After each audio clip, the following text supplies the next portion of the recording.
Hi, this is Yash Rajput and welcome to Stat Padders. Today we will be talking about one of the most successful IPL franchise, Mumbai Indians. CSK भी है, but CSK को cover कर चुके हैं Aryan. Please do watch the previous video for that, and this video will be based on Mumbai Indians and let's just start with it. बहुत कुछ है topic cover करने के लिए, but it's all speculations. We don't have proof to talk about whatever I'll be talking about. So let's just say that this is an opinion. This is a third person point of view. Yeah, the 5-time champions जो I think 2010 से 2020 तक हर alternate year trophy जीत रहा था, एक बार back to back भी जीती है, and suddenly they are not even qualifying for the finals. Where did it start? Did it start from Hardik Pandya's entry in Mumbai Indians as a captain, or did it start before? Difficult to say क्योंकि Hardik Pandya as a captain in Gujarat Titans was really successful. He had a young blood team. He could explore. There was freedom. Back to back 2 साल finals में और एक बार जीत भी गई है GT में. तो is it Hardik Pandya or there's more to it? Rohit Sharma को कैप्टनसी से निकालना was a huge decision that I think did impact the team's performance, क्योंकि यार he is one of the reasons जिसकी वजह से मुंबई इंडियंस इतनी बार जीती है, and he is also the Indian cricket team captain. So that did take a lot of pressure, that did create a lot of pressure on Hardik Pandya and other teammates as well. So मुझे लगता है yeah, that is one of the big reasons definitely.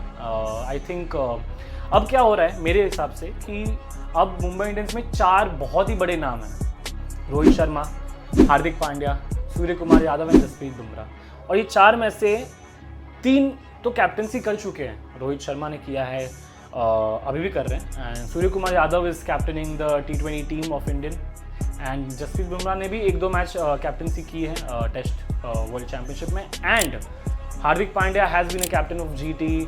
बीच में captaincy का आ रहा था, जा रहा था, और अभी मुंबई इंडियंस के लिए कैप्टनसी कर रहे. तो आई फील लाइक 4 माइंड लगे हैं ऑन द टीम, एंड सबका अप्रोच अलग है, सबका स्ट्रैटेजी अलग है, सबका थिंकिंग अलग है. अगर आप देखो तो Surya Kumar Yadav captain the first match, उसमें एक अलग रिजल्ट मिला. रोहित शर्मा की कैप्टनसी इन मुंबई इंडियंस अलग रिजल्ट देती है. हार्दिक पांड्या की कैप्टनसी इन GT अलग है. यहाँ पे पता नहीं क्यों कुछ बैठ नहीं रहा. लास्ट ईयर तक लग रहा था कि ईगो क्लैशेस है और बहुत कुछ चल रहा है इंटरनल एक्सटर्नल, बट फिर वर्ल्ड कप के को देख के ऐसा लग नहीं रहा था कि ईगो क्लैशेस है. वर्ल्ड कप को देख रहा था we are playing as a team. तो सडनली IPL में क्यों they are not playing as a team. Why?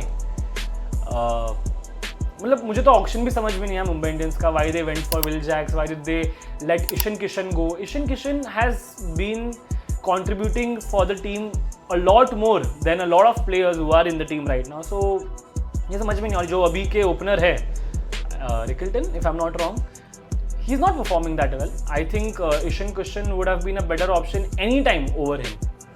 So वो ऑप्शन भी समझ में नहीं आया. फिर अभी जो रिसेंट मैच में तिलक वर्मा को रिटायर हर्ट कर लिया, वो भी समझ में नहीं आया. अगर बॉल आ ही नहीं रहा बैट्समैन के बैट पे, तो a new batsman coming will he create more possibility, और एन ओल्ड बैट्समैन जो शायद एक तो मार ही देगा बीच में.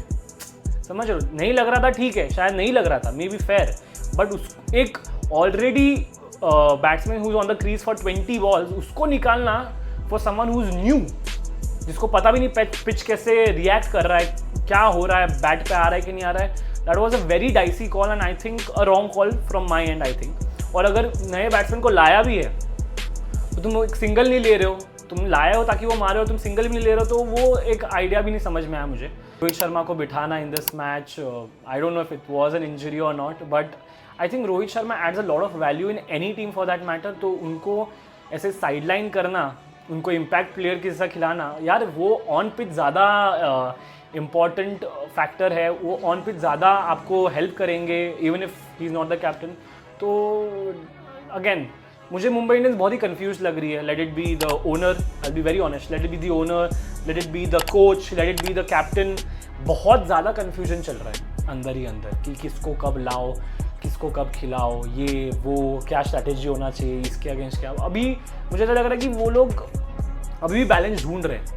लास्ट ईयर भी फिगर आउट कर रहे थे, ये साल भी फिगर आउट ही कर रहे हैं. There is no one path. they have created some paths and they are like और क्या हो रहा है कि 11 प्लेयर में से 2 इधर जा रहे, 2 इधर जा रहे, 2 इधर जा रहे, तो वो बैठ ही नहीं रहा। यू नो बॉलिंग लाइनअप शायद सिर्फ KKR के अगेंस्ट चली है, वरना तो नहीं चली।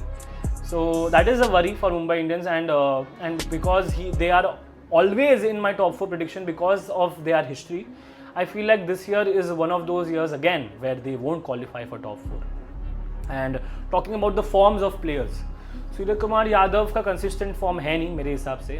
वो आई थिंक 8 मैच में से 3 मैच ही खेलते हैं and that is a worry, क्योंकि we need someone, they need someone in the middle order to consistently perform. Tilak Verma was an expectation who has not been performing in recent times. Rohit Sharma का opening जो target होता है, जो expose करके खेलते हैं वो अपने बैटिंग स्ट्रैटेजी एंड स्टाइल को, वो भी नहीं चल रहा है कहीं ना कहीं। वो भी 1-2 बाउंड्री मार के आउट हो जा रहे हैं।